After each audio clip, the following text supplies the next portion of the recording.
حضرت علی رضی اللہ تعالیٰ عنہ باقاعدہ طور پر حج بیت اللہ کرنے کے لیے آیا کرتے تھے۔ 40 ہجری میں جب آپ رضی اللہ تعالیٰ عنہ حج کرنے کے لیے تشریف لائے تو اس موقع پر کئی خارجیوں سے آپ رضی اللہ تعالیٰ عنہ کا تعارف ہوا۔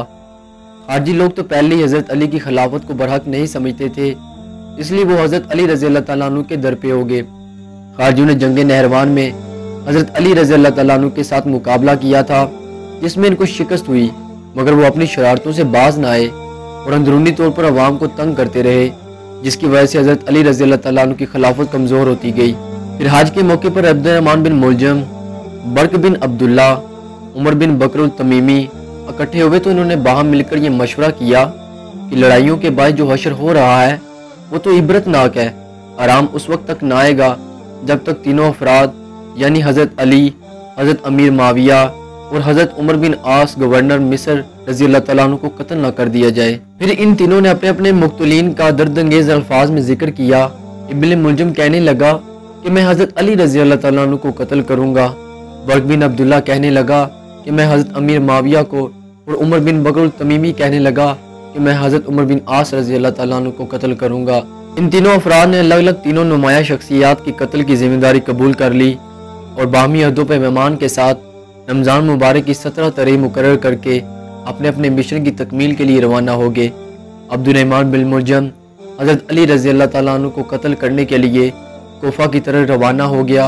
ابن ملجم نے کوفہ میں آ کر ایک شخص شعیب کو اپنے ساتھ ملایا اور مقررہ تاریخ پر کوفہ کی مسجد کے دروازے پر جا کر بیٹھ گیا۔ یہ وہ دروازہ تھا کہ جہاں سے حضرت علی رضی اللہ تعالیٰ عنہ روزانہ گزرا کرتے تھے۔ جب آپ رضی اللہ تعالیٰ عنہ نماز کے لیے تشریف لائے تو پہلے شعیب نے تلوار سے حملہ کیا، تلوار مسجد کے دروازے پر جا لگی۔ اس کے بعد ملجم نے حضرت علی رضی اللہ تعالیٰ عنہ پر وار کیا، اس کی تلوار آپ رضی اللہ تعالیٰ عنہ کے سر پر لگی۔ ابن ملجم یہ حالت دیکھ کر بھاگا، مگر لوگوں نے تعقب کر کے اس کو گرفتار کر لیا۔ تو گرفتار کرنے کے بعد اسے حضرت علی رضی اللہ تعالیٰ عنہ شیر خدا کے سامنے پیش کیا گیا۔ تو حضرت علی رضی اللہ تعالیٰ عنہ نے پوچھا کہ خدا کے دشمن، میں نے تم پر احسان نہیں کیا تھا؟ اس نے جواب دیا کہ ہاں بے شک احسان کیا تھا۔ تو آپ رضی اللہ تعالیٰ عنہ نے فرمایا کہ پھر کس بات نے تجھے مجھ پر حملہ کرنے کے لیے مجبور کیا؟ مگر ابن ملجم نے کوئی جواب نہ دیا۔